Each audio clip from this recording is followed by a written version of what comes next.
Good morning, ladies and gentlemen. It's always a pleasure to address this audience, and I think as Mike said this morning, this is the 10th time there has been an automotive summit. But I'd like to start with something slightly different. This happens to be the 1992 SMMT Summit, so they've been going a bit longer than that.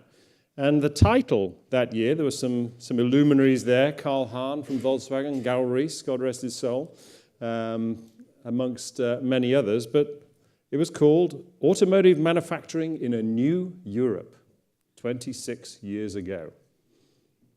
Has anything changed? It has, because many of the things that were said in there have actually come true. And I think we should all be very proud of where the automotive industry has been over that last quarter century. The success, the resurgence of the UK automotive industry has been a direct result of the activities that companies in this room have been doing, the media in this room, and in essence, all of us who have responded to the competitive challenge that reinvented UK automotive. So it is somewhat at a crossroads today where we have talked a lot about the politics of Brexit. I'm not going to do that, but what I would say just as an intro, it is something that we need to get over. We need to get clarity. We need to move on, because at the end of all of this, we are entering the most exciting phase in the 100 or so years history of the automotive industry. The most exciting phase. More change, more challenge, more technology, more innovation, more global competitiveness that are going to touch every single aspect of our business, from design to materials, to engines, to powertrains, to hybrids, to different fuels, to different customer concepts in the way in which they enjoy our car. And that is what we should all be focused on, because it's that which will be the future of this industry and the future of where we're heading. So what I'm going to do is to tell you a little bit about that in terms of BMW, and hopefully spark a few questions as well. So, short on BMW, we have manufacturing plants all around the world. Close to our customers, roughly 30 of them, 15 or so countries, and clearly we continue to invest in them. We have investments here in the UK, we have them in China, we have them in countries as far afield as India, South Africa, South America, etc., etc. What we're also doing, though, and this is in essence quite unique in recent times, we started to invest a lot more in our engineering facilities in Germany. Now, we have a very, very strong engineering foothold, and innovation and technology is at the heart of what we do in BMW. But clearly, there is a requirement now for more engineers, but just as importantly, more engineers with different skills. So our FITS future, which we have about 15,000 engineers at the moment, we're adding to it. We have a new campus for autonomous driving, 2,500 new engineers, 1/3 from us, 1/3 from Intel, 1/3 from other partners within that technological innovation. And we have a new battery cell development center.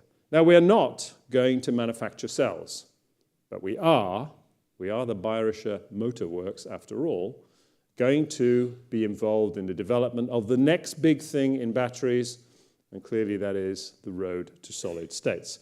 So a lot of new innovation that's going through there. And basically, that's with two clear focuses. Now, I've spoken at this conference before. You've heard us talk about the connectivity of the car. You've heard us talk about other elements of the car that are coming. I think what Mike was saying on lightweight is very, very important, and carbon fiber has been very much top of mind for us in recent years. But electromobility and autonomous are the two big driving forces. Why? Because they're the next big things. What we get excited about, what ultimately our customers get excited about, is the new tech that will come with this. And of course, on one element, it is probably this industry which will lead the way to many other industries. Now, I showed a video a year ago with a swarm of starlings. Now, that says that the birds have got autonomous driving off to an absolute fine art. It is a theory. It is that separation, alignment, and cohesion are the way they do it. We have no idea how they do it. Isn't Mother Nature wonderful? Because of millions of years of evolution, they have cracked it. We don't even know how the pigeon gets home from a 4,000-mile journey, or the bird that is hatched in the UK goes to South America or South Africa for his summer holidays. So Mother Nature has a lot of these elements. And this is now challenging our engineers as to how we work it out. Now, of course, the goal is an intelligent vehicle that moves forward. But don't underestimate the size of this challenge. And I think many companies in the last few years are now falling foul of the claims they made. We have cracked the autonomous road. We have, in inverted commas, co-pilot. Not really. And I think some of the elements that have come in the media in recent weeks and months show that the technology is not mature right now. Because we are all moving down this, in simple layman's terms, from feet off, to hands off, to eyes off, and to brain off. And we are just outside the feet off and just into the hands off and the eyes off. Just into. And we decided that 60 seconds was the maximum right now with the technology available, because after 60 seconds, it takes a long time to get involved. At 2 minutes, it's twice as long. At 5 minutes, it's 5 times as long. At 10 minutes, forget it. You ain't going to get back involved. So if you have to, because the technology is not robust enough, it is something which still requires a lot of effort. So we have a test fleet. We've got 40 or so cars running in each one of these fleets, here, the United States, and in Israel. The measure of success, and in Munich, they run regularly between Munich and Trieste in northern Italy. It's about 1,000 kilometers. Mostly, it's on Autobahn or highway. Obviously, there's some quite tricky bits. And the measure of success is how many times the engineer has to get involved. And we're currently sitting around 3 times. Sounds pretty good. 1,000 kilometers. The engineer's in the car for, let's say, 10 hours. 3 times in that period, he has to do something. However, that's 3 times too many. It has to be perfect. Because if someone has their brain off or they're sitting in the back, you can't get involved. And the technology at the moment doesn't allow that. The accuracy doesn't allow that. The speed to cornering doesn't allow that. It's coming, but it will take more time. And each one of those vehicles is delivering 40 terabytes of data per day. A380 across the Atlantic to New York this afternoon, 2 terabytes. It's the most advanced aircraft in the world. By the way, it takes off, flies, and lands autonomously. Up there, not much happens. They don't get a pedestrian walking out in front of them. They don't get a truck coming the other way that's had a blowout. They don't have congestion, even though we live in the most congested airspace in the world here. They don't have it in the same way. So, 25,000 sensors on an A380, and it's only 2 terabytes. One car, 40 terabytes. Why is the computer industry so excited? Well, our company runs on 2 petabytes. For the geeks in the room, that's a lot of data. It's, for those who do know, 1,024 gigabytes. Okay? Now, we run all our manufacturing, all our design. Our new autonomous engineering center has a storage facility of 72 petabytes. Can you believe how the Intels of the world think, wow, just when we thought the desktop was on its way out and what were we going to do with all of that storage facility, along comes the auto industry. And this is just at the start. And of course, this will multiply hugely. So electrification, we're on road. We had a big celebration in Munich in December. I was very pleased. My team came up with some great creativity. We illuminated the 4-cylinder building to look like a battery to celebrate 100,000 electric sales. Tick in the box. I think the teams of BMW all around the world did a great job. But we did sell 2.5 million cars last year, so in relative terms, it was still rather small. We're en route to doing 140,000 this year and 500,000 by the end of next year. Now it's definitely accelerating. And why? Because of this legislation. Now we've all seen graphs like this. What's important is all the emissions are being pulled downwards. Rightly so. And whether it's China, whether it's America, or whether it's Europe, which currently has the most aggressive, they're all heading towards a zero environment. So we're all focused on how we deliver against that. This is the total electrified market, 90 plus million cars sold around the world last year. 3 million or so are going to be electrified last year. Still a very small percentage. So the road to zero, no deviation. We want to be a significant part of this as an industry, but it's still a long way ahead. And as Mike said, it is about affordability. It is about education. It is about infrastructure. It is about the technology and the innovation to deliver the next big steps. Diesel and gasoline are still the predominant fuels.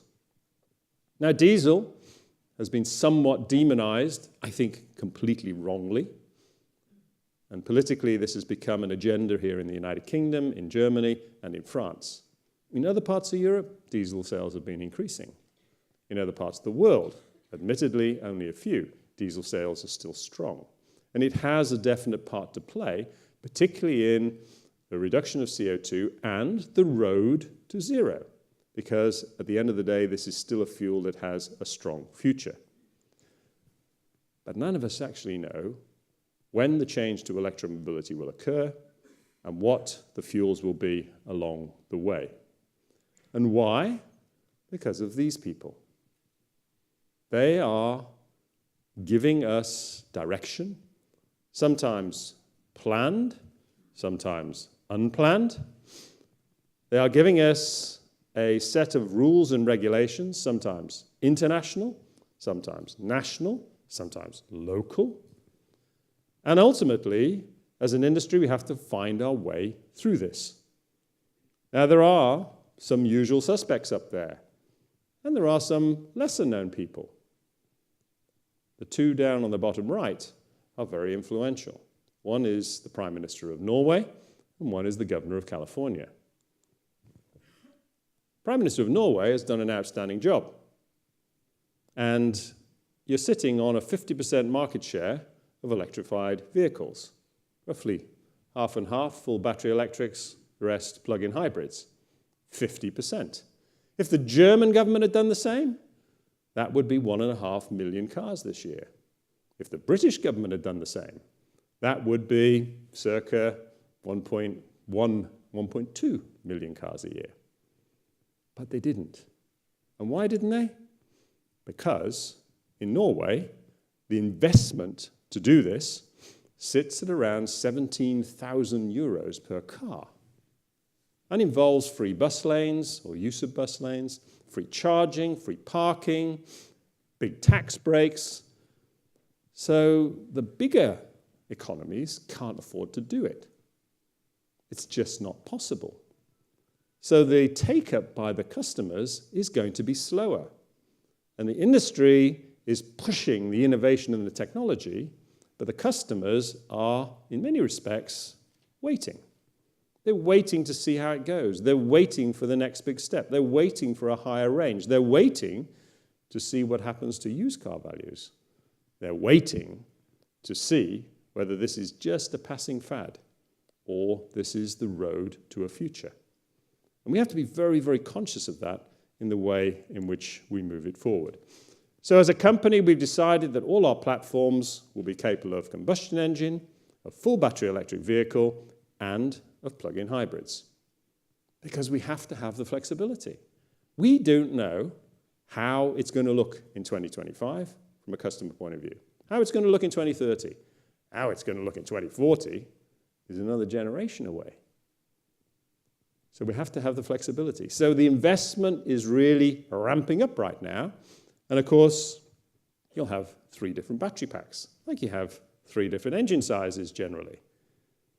And they'll all be able to fit within one architecture, to give us that flexibility. And we as a company will have 25 electrified models in 25. It's easy for me to remember. But it will still be in a mix of combustion engines and still in a mix of plug-in hybrids. Plenty of cars in the pipeline, and a very important one called the iX3 and Project iNext. Now, these vehicles are going to be carrying a lot of the new tech too. So not just electrified, but the first big steps of the autonomous driving, as well as lightweight technologies, as well as innovative capabilities. And we've set these goals in 21 and 22 and 23 in order to achieve it. What we're also doing is bundling our mobility service business, which we've grown since 2012 to have well over 1 million customers every day now. And we're bundling it, subject to regulation, with Daimler. Because they have some taxi apps, and we have some parking apps. We're the biggest parking company in the world right now. Not many people put BMW in that category. This is smart parking. Because honestly, our customers, they enjoy their lives. They don't want to waste time. They don't want to have to worry about parking. Where's the easiest place to do autonomous driving? In a park house that is geared up for it. So there's some logic in our strategy here as well. You pull up outside and your car disappears and parks itself, and then you whistle it up later and it comes and collects you. That's relatively easy to do because it's a completely assured environment. And so we're looking to bundle these because ultimately we want to be a globally relevant player. So anybody who also says that the IT industry, the digital world, is going to actually attack this wonderful car industry, my message is bring it on, because we're ready for it. And I think it is one of the industries that can really take the step in this direction. I'm not so sure it's so easy for the digital boys to come our way. But hey, time will tell. So, in conclusion, ladies and gentlemen, the road to zero, we are absolutely committed to it. But it's going to take time, and it won't be uniform, and it will be at a different pace all around the world. Innovation and technology is the answer to our industry by the way it always has been. Those companies who embrace that will be the companies that are succeeding today and, of course, tomorrow. Autonomous developments are making big strides. But let nobody tell you it has been cracked just yet, because it hasn't. And together with the digital world, with the computer industry, we will make robust steps to actually take this forward. And it will probably be 5 or 6 years, but then regulation will probably even limit it beyond then. And finally, and maybe this was also always true, the politics of our industry, of our business, of political environments worldwide are less predictable today than they ever have been. And that means we will be kept on our toes. We will be kept, and we will be surprised from time to time. But ultimately, that's what keeps us all lean and hungry too. So with that, ladies and gentlemen, I'll be delighted to take your questions. Fantastic. Thank you. Thank you. Just on while people are preparing those questions, on that, so you were quite generous in a sense to the governments. You said the economy was rich governments can't afford to do, big economies can't afford to do what the Norwegians have done. When you look at Britain and you look at the next 5 years, quite a short time frame, what sort of 2 or 3 things should this government, our government, be doing that it isn't doing at the moment to affect the demand side on the electrification? For electric? Yeah. You know, I think the one thing, and I will say the Norwegian government, of course, they put a lot of money in it, but they had also consistency. So they said, this is what we want. By the way, the Norwegian economy is about 90% reliant on oil, which is somewhat ironic that they're now trying to take oil out of their whole economy. Not just cars, but building, heating, and so on and so forth. And they have a consistent approach to this, which says they will apply their incentives, they will create this vision, and they will keep going down this direction, which makes industry capable of responding to a consistent challenge, but just as importantly, maybe even more importantly, gives the customer or the consumer a clear view of where it's going to. And I think from any government around the world, and we'll take the UK in case in point here, that consistency is important. And I'll give you the opposite of that. The Dutch government had a very strong incentive program for plug-in hybrids. It drove the highest penetration of plug-in hybrids up until January 2016, when they said, okay, job done, we don't need to do it anymore. They took the incentives away. They don't sell a plug-in hybrid since. Because the customer thought, what's next then? So consistency of approach over a relatively longer time horizon is the key to making any change here. Yeah. Okay, I throw it open. Yeah, someone at the front, a couple of people at the front actually, if we can just get the microphone down. Hold on 1 second. So the gentleman right in the middle here first, and then we'll maybe take it out to the sides. I'm suffering with a cold, by the way, so. Daniel Podicum from Company Car Today. You touched on it in your speech. How concerned, given BMW is one of the bigger players within the fleet sector, how concerned are you about the demonisation of diesel, as you put it, and what clarity does the government need to give the car industry to restore the confidence? You know, as I said, I think diesel has a very strong role to play. It is a very clean fuel in today's applications from EU6 and EU6 Plus as well. You know, particulate filters have been there, SCR technology has been in there. And it has got caught up, and I think one of the previous speakers used the word, by some behaviors that were completely unacceptable by one of the players in the industry. Now, I think, and I'm encouraged by what I hear from BIS here, because Greg Clark has been quite active in saying there is a role for diesel. But I think the clarity of maintaining that approach, and in particular, encouraging the sale of new diesels, which will, by the very nature of it, take older diesels off the road, some of which are now becoming well past their active use life, is an encouraging thing to do. So I see the government is making steps to maybe take back some of the statements that have demonized it. There's still work to do, and by the way, there's still work to do in Germany, there's still work to do in France, there's still work to do city by city, because it's too easy to put diesel into one category. And of course, many of us who've been around a long time can think of diesels 40 years ago, which did belch black smoke. Now, that was unacceptable, but that was the technology that was available at the time. That is nothing to do with today's diesel. And, I've been in marketing all my recent life. If we'd have renamed EU6 as, I don't know, green fuel, we wouldn't have had a problem. But unfortunately, it was still called diesel. And so it's been wrapped up with all diesel is bad. And that clearly is not something that we should potential solution suggested there by BMW, yeah.